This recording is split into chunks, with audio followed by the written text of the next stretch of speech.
2025, le damos una cordial bienvenida.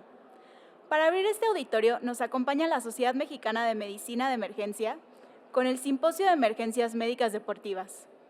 Estimados asistentes, damos inicio a este programa lleno de conocimiento e innovación en el ámbito de la salud con la doctora Ariadna del Villar Morales, quien nos trae el tema tamizaje deportivo.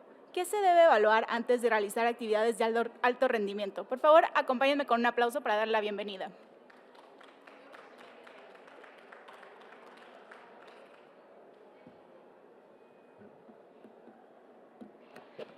Hola, buen día. Bueno, de ustedes que están aquí y allá, quisiera saber quién hace ejercicio, quién ha corrido ahora que están tan de moda las carreras, ¿no? Cada fin de semana podemos encontrar una carrera de varios kilómetros, de varios kilometrajes. Y quisiera saber, a ver, de todos los que estamos aquí, ¿quiénes hacemos ejercicio o deporte, no? A ver, aquí de nuestros dos. ¿Y si han hecho una evaluación médica? ¿No? Bueno, eso sucede en la mayor parte de la gente, ¿no? Ahora, como les decía, que están tan de moda las carreras y muchos deportes o ejercicios como el CrossFit, que es de alto impacto, pues las personas solo van y lo hacen. Y desafortunadamente, por ejemplo, cada año en el maratón de la Ciudad de México hay una persona que tiene una muerte súbita. Y esto podría quizá pues prevenirse, ¿no? Entonces hoy vamos a hablar un poco de qué se debe hacer, qué deberíamos hacer o a dónde tenemos que acudir para evaluarnos. Bueno, en realidad se asocia mucho esta evaluación preparticipación a la evaluación preparticipación cardíaca, aunque idealmente tendríamos que revisar todo el cuerpo, ¿no? Tanto el sistema musculoesquelético como el cardíaco. Lo que nos hace morir pues es el problema cardiovascular. El objetivo principal de la evaluación preparticipación es identificar el riesgo de muerte de una persona al practicar ejercicio y después es facilitar la participación segura de quien lo vaya a realizar. O sea, no nada más es identificar riesgos y pedirle a las personas que no realicen el ejercicio, sino que es hacerlo con seguridad. Por lo tanto, se tiene que buscar un equilibrio tanto en la identificación como en estas recomendaciones para realizar el ejercicio de forma segura. Ahora, la forma en que vamos a evaluar es muy diferente si son personas jóvenes a personas mayores de 35 años habitualmente o mayores de 50. En las personas jóvenes, lo que se intenta buscar son alguna condición estructural, alteración estructural o eléctrica que nos va a provocar un mayor riesgo de tener una muerte súbita. Y en las personas mayores, pues ya vamos como van la prevalencia, ¿no?, de enfermedades cardiovasculares, pero más hacia los procesos isquémicos o hipertensión. Ahora, anteriormente, cuando se hacía el diagnóstico de una enfermedad cardíaca, lo que se hacía de inmediato era una restricción. Y en muchos casos todavía se presentan pacientes deportistas. Mi formación es médico y mi especialidad en medicina del deporte. Y desafortunadamente quien no ha hecho deporte, y que hay muchos médicos que no lo han hecho, cuando llega un paciente y dicen ya no puedes volver a hacer el ejercicio del deporte, pues es un drama total y el médico no lo comprende, ¿no? Para él solo pues le da la indicación, pero para el paciente puede ser realmente un duelo el tener estas recomendaciones. Entonces, antes se restringía totalmente la actividad y actualmente se busca pues hacer una evaluación muy individualizada para poder llevar al paciente hacia una práctica de ejercicio segura, ¿no? Y lo que tenemos que buscar mucho es esta facilitación de la actividad física. O sea, siempre tenemos que ponderar los beneficios de realizar ejercicio a los riesgos. O sea, si bien existen riesgos de morir por hacer ejercicio, si se tiene alguna condición, los beneficios de practicar ejercicio siempre van a ser mayores. Entonces, siempre se tiene que hacer esta ponderación para poder pues, establecer bien decisiones. Los italianos son los que más han trabajado en todo este aspecto de la evaluación preparticipación. Existe un grupo muy importante en Italia dirigido por el doctor Corrado, que siempre se está enfrentando al grupo de Estados Unidos dirigido por el doctor Meiron, que cada vez se escucha menos. Pero entre ellos dos siempre hay este gran debate de qué tan exhaustiva debe ser la evaluación preparticipación. En 1982 el protocolo italiano buscó de manera legal asegurar la no elegibilidad en pacientes que tengan alguna cardiopatía, ¿no? Entonces, existe un propósito metodológico de esta evaluación preparticipación y, como les decía, tenemos que buscar este equilibrio entre la sensibilidad y los recursos que se van a gastar. Sabemos que tenemos una necesidad de una evaluación detallada y ahorita vamos a comentar esta controversia que hay del electrocardiograma. Y tenemos que tratar de mantener una salud, ¿no? Mantenerla, o sea, no solamente es evaluarnos hoy, sino mantener esta salud, tener esta vigilancia continua y pues principalmente, ya que se valoró todos estos riesgos, después ya es tener estos planes de acción, estos planes de emergencia que quizá aquí pues en posteriores pláticas nos van a dirigir un poco más hacia ello. Antes del 2018, el Colegio Americano de Medicina del Deporte nos recomendaba aplicar esta tabla de estratificación de riesgo. Veamos que toma en cuenta los antecedentes familiares, antecedentes personales de hábitos, por ejemplo, tabáquico, ¿no? Dislipidemias, alteración en la glucosa, obesidad. Si teníamos el colesterol HDL mayor de 60, nos quitaba uno de estos factores. Y entonces, si se tenían dos de los primeros, si se tenía uno, era un riesgo bajo, si se tenían dos, era un riesgo moderado, y si se tenían ya sea uno, pero que se tuviera uno de la segunda tabla, entonces ya era un riesgo alto. Me parecía a mí que era un poco más fácil como establecer estas diferencias entre los pacientes, pero a partir del 2018, lo que dice el Colegio Americano de Medicina del Deporte es que tenemos que quitar barreras para la práctica deportiva. Que entonces, si al paciente a quien quiere comenzar a hacer ejercicio se le dice que tiene que hacer una evaluación, pues ya es una barrera y puede ser que ya no siga con esa decisión de realizar ejercicio. Entonces nos piden ahora que preguntemos si participa o si ya realiza ejercicio o si no. Si no lo hace y no tiene ninguna enfermedad cardiovascular, metabólica o renal, que no tenga síntomas, no necesita evaluarse. Si tiene alguna enfermedad pero está asintomático, se recomienda, pero no es urgente hacerla, y puede realizar ejercicio de intensidad moderada y progresar de acuerdo a su tolerancia. Pero si tiene algún síntoma que ya sugiera la enfermedad o que tenga la enfermedad pero con síntomas, ya se recomienda una evaluación. Ahora, si ya realiza ejercicio, pero no tiene enfermedades o si las tiene y está asintomático, puede realizar el ejercicio o continuar realizándolo sin una evaluación previa. Solamente si hay signos o síntomas debe suspenderla y acudir. Ahora, estas son las recomendaciones del Colegio Americano. El Colegio Americano siempre les decía en esta gran discusión que hay entre el modelo europeo por los italianos y los americanos, en realidad el punto clave es la economía, ¿no? Lo que Estados Unidos no quiere es que se gaste tanto dinero, dice que no es necesario gastar tanto dinero al hacer tantas evaluaciones porque el costo-beneficio no es suficiente. Sin embargo, cuando uno se presenta a evaluar a los pacientes, sí observamos que si lo aplicamos esto, nada más nos quedamos muy cortos y puede ser que tengamos pacientes realmente con riesgo y que no los identifiquemos, ¿sí? Entonces, bueno, ¿qué tenemos que hacer? Como para todo médico, pues la historia clínica es básica, ¿no? Aquí el interrogatorio es fundamental y tenemos que buscar, pues, principalmente ahorita nos estamos enfocando todo a lo cardiológico, pero tenemos que pensar o preguntar en lesiones previas. Aquí pensando que los riesgos hacia las lesiones, ¿no? Las lesiones traumáticas, que a pesar de que estas lesiones traumáticas pueden ser hasta cierto punto prevenibles, pues es importante aquí evaluarlas, ¿no? Una historia general de pérdida de peso, por ejemplo, es importante. Ahora antes hablaban del síndrome de sobreentrenamiento, ¿no?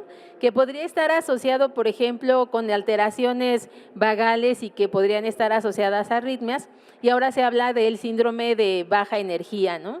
El RETS. Entonces, por eso es muy importante hacer estas evaluaciones y preguntar muy bien sobre los síntomas que se han presentado. Saber si hay condiciones cardiovasculares previas, si hay cirugías, y en las mujeres pues es importante la historia menstrual, porque también recordemos que hay esta tríada del atleta, donde se afecta, bueno, puede haber amenorrea, anemia, sarcopenia, ¿no? Entonces es importante conocerlo porque todos estos nos pueden asociar a algunas patologías. Ahora, infecciones recientes graves, pues después del COVID todo nos cambió. El COVID está asociado a miocarditis, a una sintomática. Por ejemplo, en la NFL se les realizaba prueba de COVID, me parece que semanalmente, y entonces vieron que muchos daban positivos pero no tenían síntomas y algunos desarrollaron miocarditis. Entonces ahora es muy importante conocer antecedentes de infecciones graves y principalmente pues el COVID. Ahora, hay banderas rojas en los síntomas que son importantes, ¿sí? Si el paciente o el deportista nos dice que ha tenido dolor precordial, que ha tenido palpitaciones excesivas, o sea, de repente dice, aún en la práctica, todos esos síntomas sí asociados con el ejercicio, pero también en el reposo, que tienen palpitaciones, que les han dicho que tenía un soplo cardíaco, si tiene hipertensión sistémica, podemos decir, bueno, no creo que los deportistas tengan hipertensión. Bueno, hay un gran porcentaje de deportistas y con hipertensión. Acuérdense también que, por ejemplo, los deportes, que los podemos dividir en dos grandes grupos, aeróbicos y los de fuerza o anaeróbicos. Los aeróbicos ahora lo que se ha visto es que el mayor rendimiento se alcanza a mayores edades. Por ejemplo, los ganadores de maratón cada vez son de mayor edad, ¿no? También es por eso que mucha gente comienza a correr ya grande y tiene buenos rendimientos. Entonces, por eso es importante ver si tienen estos antecedentes de hipertensión, si tienen disnea, si tienen restricción, ¿no? Principalmente para la práctica deportiva, fatiga, si tienen síncopes o presíncopes. Estas son las principales banderas rojas en cuanto a síntomas. Ahora, la historia médico-familiar es muy importante porque se sabe de factores genéticos que ya en muchos lugares en Europa y también aquí en México, donde ya los hacen, que buscan ciertos genes que están asociados, por ejemplo, a cardiomiopatías hipertróficas o a la displasia ritmogénica del ventrículo derecho. Entonces es muy importante conocer.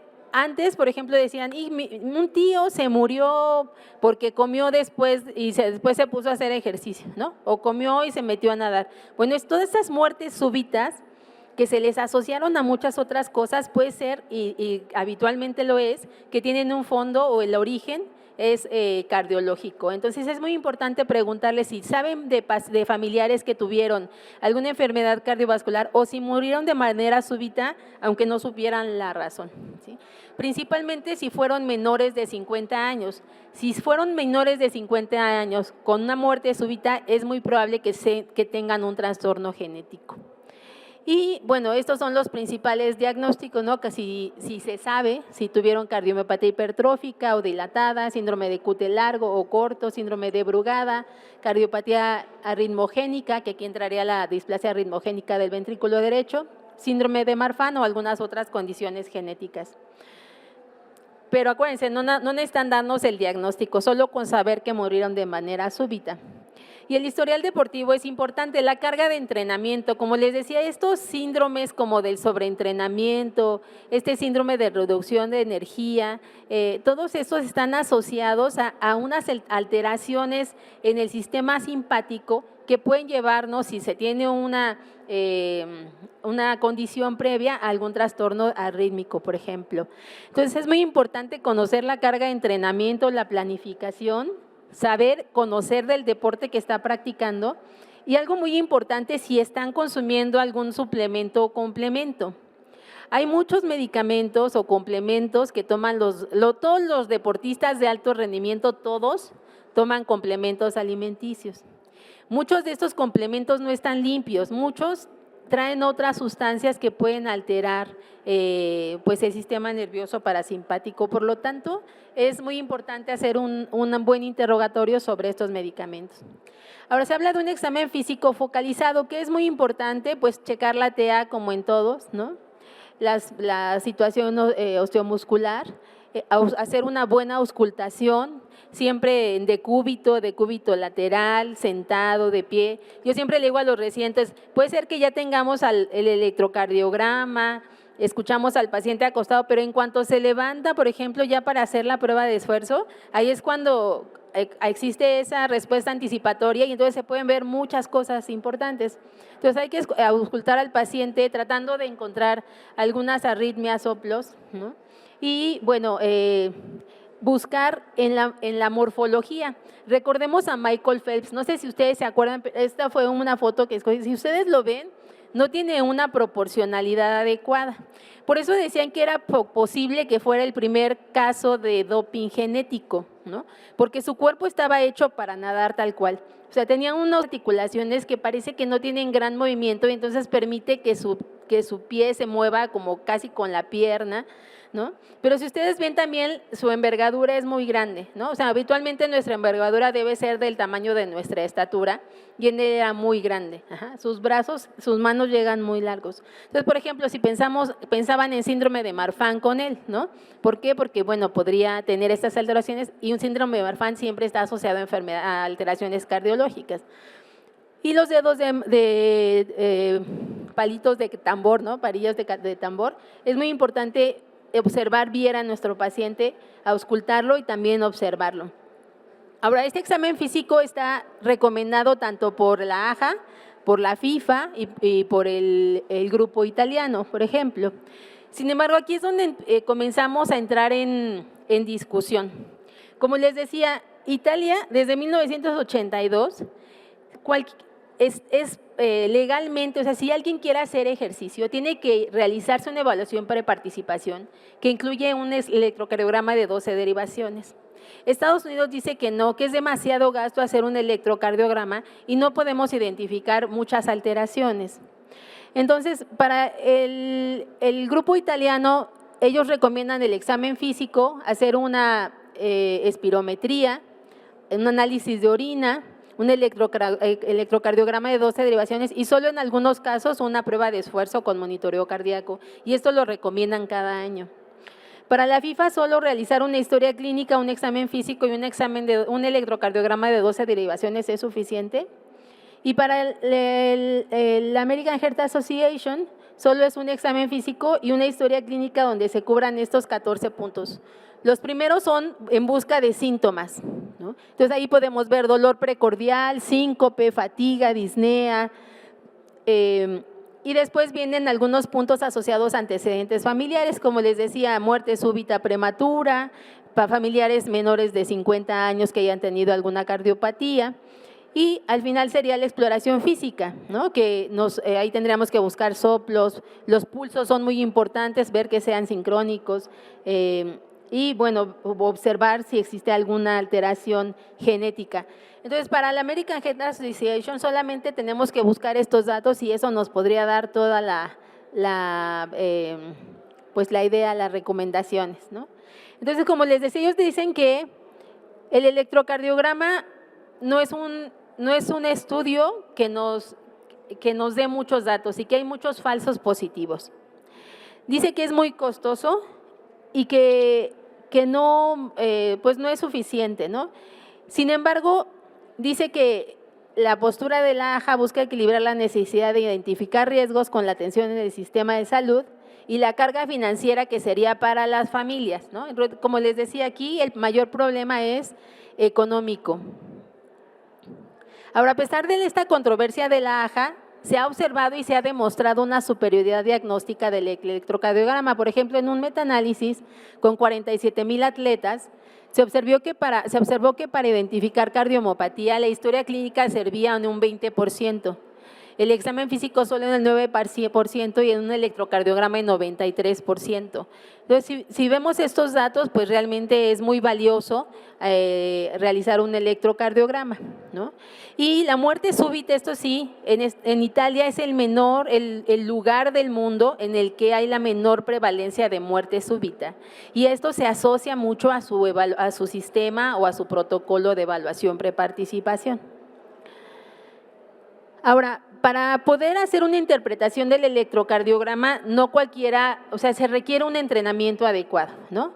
Y siempre hay que tomar esto en cuenta, principalmente la raza, ¿no? Que los pacientes afrodescendientes tienen ciertas alteraciones que son normales para ellos, entonces no se puede tomar en cuenta esto, ¿no? La edad, el sexo, estos son datos importantes en el momento de hacer una interpretación. Lo que nos dice aquí es que hay que pensar en el corazón del atleta, ¿no? El corazón del atleta son estos cambios morfológicos y hasta cierto punto estructurales y también en cuanto a la electricidad, ¿no? O sea, en la frecuencia cardíaca del corazón del atleta.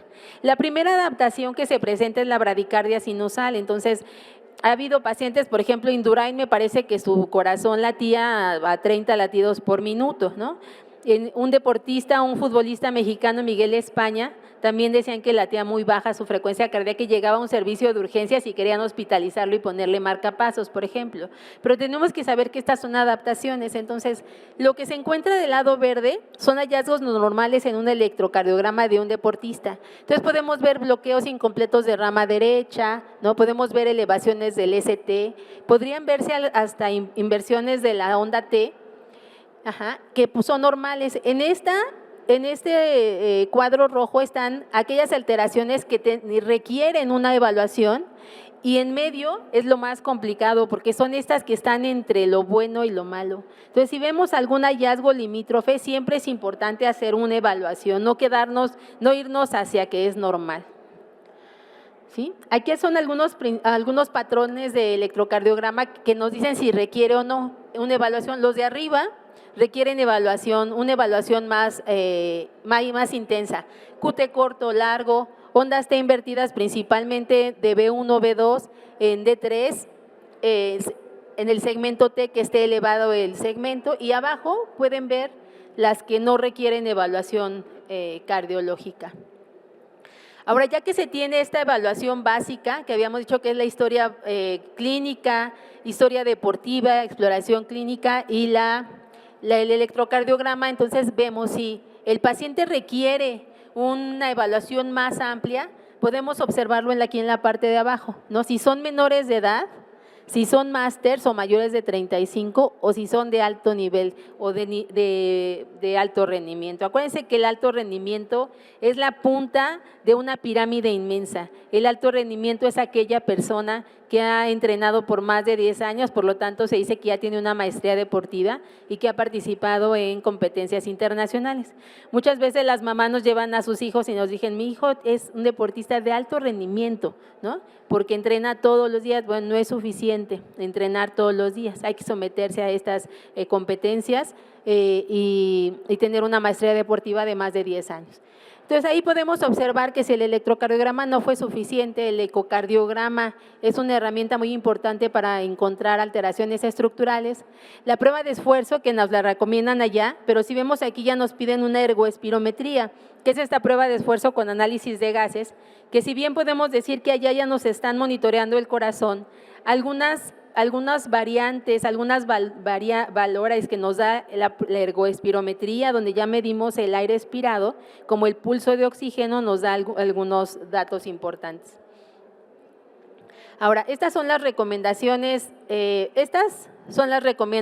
general más asociadas al programa europeo, a los italianos, ¿no? Y estas son recomendaciones de la FIFA, ¿no? Nos dice que de primera instancia solo tenemos que hacer una evaluación clínica, auscultar y un electrocardiograma. Si ahí se ven alteraciones, entonces hacer un ecocardiograma transtorácico para buscar alteraciones en las dimensiones, tanto del origen de las coronarias como de la aorta. Y si se siguen viendo alteraciones, entonces resonancias magnéticas que ahora permiten ver muchas alteraciones estructurales, una prueba de esfuerzo y un Holter.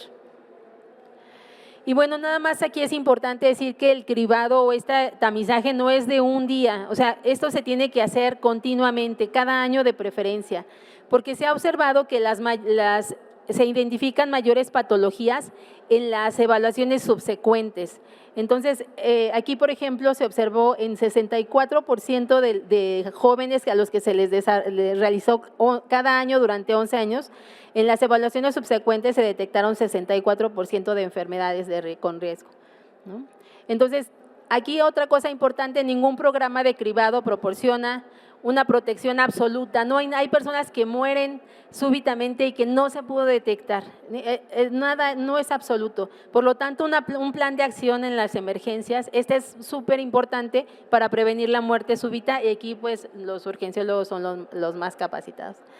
Estos son mis datos y bueno, aquí nada más quiero hacer un comercial. Yo estoy en el Instituto Nacional de Rehabilitación y vamos a tener unas jornadas que se llaman Corazón y Deporte en noviembre. Si quieren entrar a la página de internet y ahí pueden verlas. Bueno, listo. Aquí dejo este. Sí, perfecto, muchísimas Muy gracias. bien. Sí, no te preocupes. Gracias. En nombre del Comité Medical Expo, agradecemos a la doctora Ariadna del Villar Morales, así como entrego su reconocimiento. Por favor, ayúdeme con un fuerte aplauso. Muchas gracias. ¿Podemos hacer un par de preguntas a la doctora? Sí, podemos hacerlo. ¿Cómo está, doctora? Antes de continuar, si alguien tiene alguna pregunta, por favor, levante la mano para que le podamos prestar el micrófono. Gracias. Yo le voy a hacer un par de Ok. preguntas. Sí. Ah, discúlpenme. Muchas gracias. Ay, ya lo apagaron. Bueno. Doctora, muchas gracias, muy buenos días, muchas gracias de parte de la Sociedad Mexicana de Medicina de Urgencias, le agradecemos la invitación, el estar con nosotros y hay un par de preguntas que creemos nosotros que es importante en el tema del cribado. Primero, comentarles si hay una normatividad vigente para esta parte que de alguna manera sea obligatorio, ¿no? Y a qué niveles está esta normatividad, si existe, para el cribaje de los deportistas de alto rendimiento y no necesariamente de los de alto rendimiento. Y la segunda es, en su experiencia, ¿cómo ha visto el impacto de estas enfermedades crónicas, la cardiopatía isquémica, las enfermedades crónicas sobre los deportistas jóvenes? Es decir, ¿esto realmente ha modificado el cribaje o ha sido un impacto significativo para los deportistas nuevos que están entrando al mundo del deporte? Desafortunadamente, no hay una normativa en México, ¿no? En México, y todos lo hemos visto, podemos empezar a hacer ejercicio, nos piden el examen médico y nada más nos lo firman, ¿no? En realidad, no existe una normativa y creo que eso es algo en lo que deberíamos trabajar. Y la otra es concientizar a las personas a realizarse realmente una evaluación. Si no es normativo, si no es obligatorio, sí que las personas tengan más conciencia en realizarse esta evaluación. Y definitivamente que ha habido modificaciones en la presencia de enfermedades cardiovasculares que terminan en muertes súbitas en personas que hacen ejercicio, y principalmente porque hay muchas personas que comienzan a hacerlo ya en edades avanzadas, ¿no? Sin estas evaluaciones. Entonces, ya tienen algunos otros factores de riesgo, pues como hipertensión, dislipidemias, que aumentan el riesgo de muerte, principalmente isquémica, ¿no? Y en las personas mayores. Pero, pues bueno, esperemos que cada día seamos más los que nos evaluemos. Muy bien. Pues doctora Ariadna del Villar, le agradecemos igual a nombre de Medical Expo y la Sociedad Mexicana de Medicina de Emergencias el tenerla aquí con nosotros, con este tema tan interesante y que no sea la primera vez que podamos hablar de este tema de forma compartida. Muchas gracias, doctora. Gracias. Un placer.